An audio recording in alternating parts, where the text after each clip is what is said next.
he began to gravitate in that direction.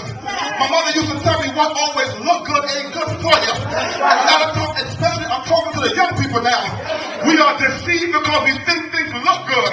And so we jump into a relationship because he sounds good. And what she said looks good. And because she's a six-figure, you better be careful. Because you could be hooking up with a wolf in sheep clothing. But you gotta begin to discern the spirit. The Bible said, try the spirit by the spirit.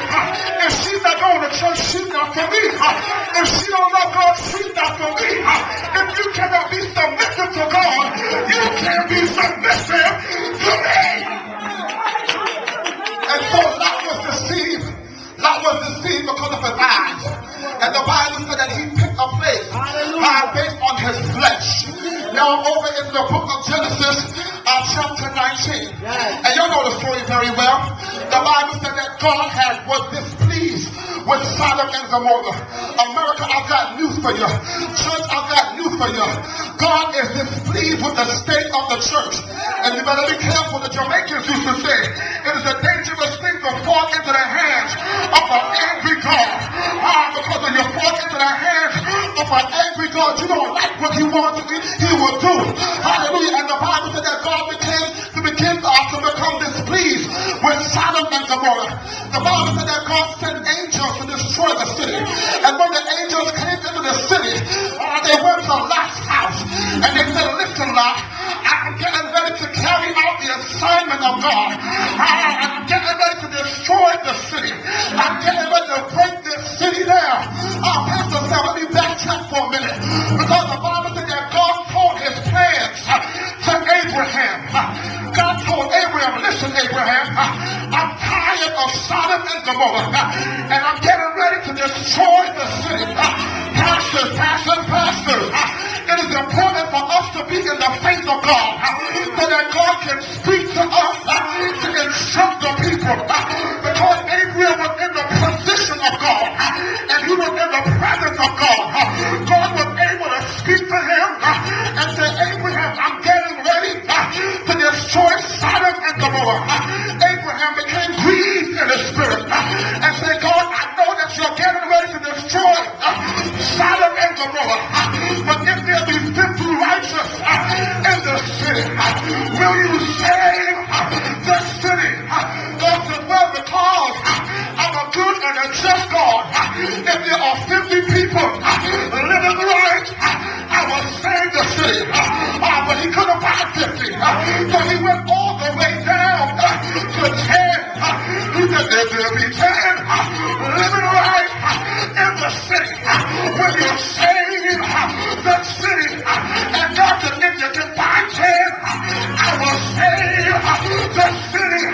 But there was not 10. Washington D.C. I got a question this morning. If you're 10 righteous people living in Washington, because if you live right, God will save the city. Hallelujah. Hallelujah. Hallelujah. If there are just 10 sold out people, 10 people who made up in your mind, for God I live and for God I die. I don't care what you want to say about me. I don't care. Roll your eyes at me if you want. I don't care. I'm sold out for God. And the Bible says, now we're back in Genesis chapter 19. And the Bible said that the angel of the Lord came into the city because they were on assignment. And because they were on assignment, they had to destroy the city. But they came into a problem because there were some homosexuals in the city. And I want to pause here because there are some homosexuals in the church, preaching in the pulpit, singing in the choir. The devil is a liar. God did not make Adam and Steve. He made Adam and Eve. There is nothing on the earth a man can do for me. God made woman for man and man for woman.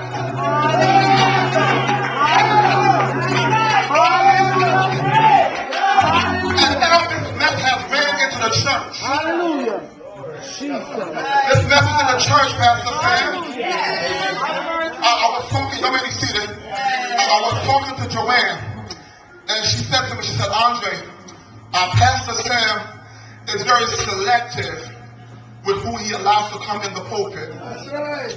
And I said, Joanne, that's a sign of a good leader. Yes. Because you cannot let everything come behind the pulpit. That's right. Because there are spiritual viruses. There's some things that if it gets into the atmosphere, it can contaminate the people. So you got to be selective as to who comes behind your pulpit.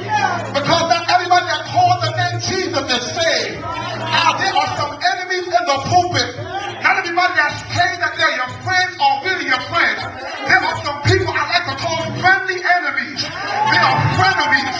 They act like they're your friends. They smile in your face, but they'll break you down from the back. Look at your neighbor. Say, neighbor, are you a friend?